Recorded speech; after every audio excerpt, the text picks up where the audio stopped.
খুব স্বাভাবিক, এটা করবেই তো। তাদের যে কোনো প্রচেষ্টায় আমাদের পূর্ণ সমর্থন থাকবে।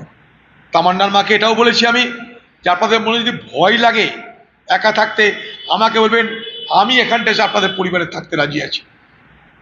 এলাকার সমস্ত মানুষ প্রতিবাদ করছে, তাদের ভয়ে মুখ খোলার ক্ষমতা নেই। কালকে সে গ্রামে গিয়ে আমি এটা স্পষ্ট বুঝেছি। সেখানকার মা বোনেরা, হিন্দু মুসলমান সকলে তামান্নার এই নৃশংস খুনের প্রতিবাদে তারা ফেটে পড়ছে, তারা বিচার চাইছে, অপরাধীদের শাস্তি চাইছে। কিন্তু অপরাধীরা আজও ঘুরে বেড়াচ্ছে। তামান্নার মায়ের দৃঢ়তার জন্য সেখানকার এসপি গোটা ঘটনাটাকে বিপথে চালানোর চেষ্টা করেছিল।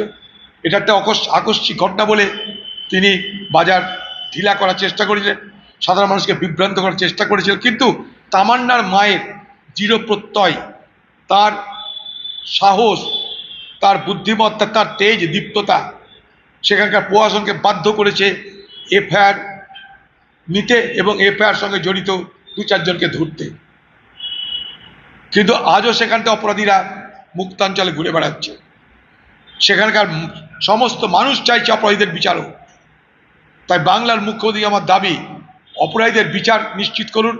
তার পাশাপাশি আপনি সেই তামান্নার মায়ের সঙ্গে দেখা করুন, তাদের পরিবারের কথা শুনুন। আপনার কাছে দাবি আমার।